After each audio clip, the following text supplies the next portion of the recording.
everybody, I am Patrick and this is Brian. Together we're Just Got Played, and we have an opportunity for you tonight. We got to play a role-playing game. That's where my roots of gaming come from, is from RPGs. So we actually got to sit down and play a role-playing game. We got to play Glyphs Blueprints by C.W. Smith. Join us for Glyphs.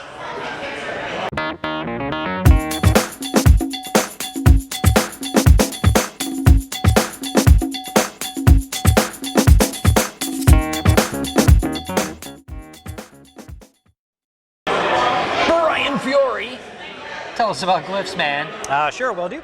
So normally, as Patrick mentioned, we play board games, but we had a unique opportunity to do a review for this Glyphs RPG system. And what it is it's more of like a system sort of like GURPS, where it's a universal role-playing system. It's not tied to a specific theme like fantasy or science fiction or anything in particular like that. So as your GM or your DM is going to be the one to assign all of that storyline and campaign and select what genre, because it can be played with just about anything. The system is a little bit more realistic, I think, especially in terms of damage. We're talking about that a little bit later. That's one of the things I actually like least about the game, but I'll get to that later. But one of the interesting things about Glyphs is that instead of using dice, you actually use this Glyphs coin, which is kind of like an oracle type coin. There's a whole system of runes and elements on here, and there's also a hole in the center of this coin, which you can kind of use it. There's a dexterity element in making a lot of decisions, and depending on the difficulty of the type of action, you're trying to see if you've performed correctly, or if it's going to be a critical or a critical fail or anything like that. There's actually a slide mechanic where you get to hit the coin, and you have a certain number of attempts depending on your experience level and the difficulty level of the challenge and that kind of thing. And you're going to hit the coin, and depending on where it lands on the board is going to determine your success or your results. So that's kind of one of the things I think that sets the game apart from your traditional role-playing games, which generally just use a lot of dice, which, you know, there's nothing wrong with dice, but this is kind of nice because as a DM, I don't know if you've ever done a bunch of DMing, if all your players are playing with the dice, half the time they're not, you know, paying attention to the story, or they're just hack and slashers or something like that. But I think Glyphs kind of allows you to be more immersed into the storytelling element, because there's one challenge coin, and the GM can hold on to that until he decides to dish it out. No dice for you. Yeah. But with that, Patrick, what would you say is your favorite thing about Glyphs?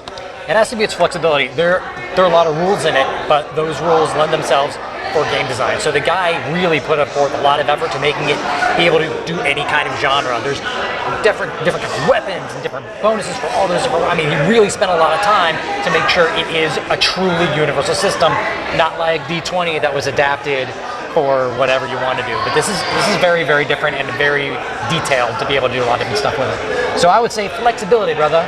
Flexibility. If there's one thing you like about it, what is it? Aside from this coin, which is a pretty original idea, I think the dexterity element to the game, I would have to say my favorite thing is the cost for the game. I believe on the website you can download the rulebook for free and check it out. But I believe the coin, or the Glyph challenge coin, is like around $20 or something like that. So combine that with the free PDF book. Like all of your players could download it. You know, just the GM needs the coin. And I mean, each player could have their own coin, I suppose, if they all wanted to use it. But I think you only need the one coin, and there's a couple of other materials on the website, but they're all optional. So for around $20, I think, you know, you get an entire GURPS type, blueprint role-playing system, RPG. I would have to say economics is probably my favorite thing about it. It's very cool that he lets you download the rules without buying anything, so you can check it all out and see if it's the kind of game that you would really enjoy. That's a really badass move. What would you say is the thing that you like least about Glyphs, though? It kind of ties into the thing I like the most about it.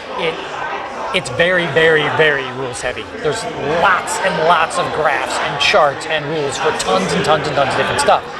But there's going to be an aspect of people like, there was a board game years ago, I think it was by GW, that was called Aftermath, and it was extremely rules intensive. People loved that game. There's going to be a section of people that really want this kind of game because it's rules intensive. And if there's one thing that you dislike the most out of it? I would have to say the thing that I like least about the game, from the RPGs that I played previously, a lot of them are hit point driven systems, where they try to make sure, like, if you make one bad mistake, you know, your character isn't kind of like wiped out. I made a poor decision early on in the game, and almost like a critical fail, I would say. And the damage system can be quite serious. And I almost had my head hacked off by a dwarven hatchet, an undead dwarf, no, a cannibalistic dwarf. Hit me right in the neck, and the way that the damage system works is you've got the meat on the outside, and then you've got like the bone that kind of surrounds that, and then you have like the nerve tissue like on the inside, and each one of those has like a certain strength and number of points and that kind of stuff. And I just rolled poorly, and it can be a very unforgiving system if you make poor decisions. So it can be very harsh, and I wasn't used to that. I was more kind of like, okay, I've got 12 hit points as a barbarian fighter or something like that at level 1. And if I make a bad move, I know that I'm going to get hit with a short sword. Most likely, if it's not a critical hit against me, I'm going to take like most 6 damage or something. But I was almost dead. There are lots of other systems like that. Traveler was a game system that was extraordinarily unforgiving when it came to combat. It is accurate. I mean, it is. You get hit, you're in trouble. Yeah. Well, anyways, Glyphs is available on the website right now, so you could jump over there, check out the rule book. For free, and check out the challenge coin too. Plus, not only the challenge coin is kind of cool, the Glyphs challenge coin, because it's, even if you weren't going to use it for the system, I think you could almost use it with almost any other RPG. There's like a whole bunch of series of runes which can be used to determine paths. If you're a GM or a DM and you're like, which way does this path go? Let me see. You could determine, oh, it's a straight path or a crossroad. You can use it in conjunction with the board, and you're like, you found a gem. What kind of gem? Oh, it happens to be a maroon gem. So there's a color randomization chart. There's a letter randomization stuff. There's just a lot of neat things that you can do with the coin. So I'm really infatuated with this part right here. And it's a nice looking coin. Yeah. Check out the website. Check out Glyphs. I'm Patrick. This is Brian. Together we just got played at the Cloak and Blaster. Thank you for watching. Just the name Glyph reminded me of Dungeons & Dragons, where you might see like diamond dust scattered around. You're like, Glyph! And everybody explodes. What do you think? Where are you going to put that coin, Brian? All right. All right, send me those files. I don't know if I can email them. They might be pretty large. What kind of production is this?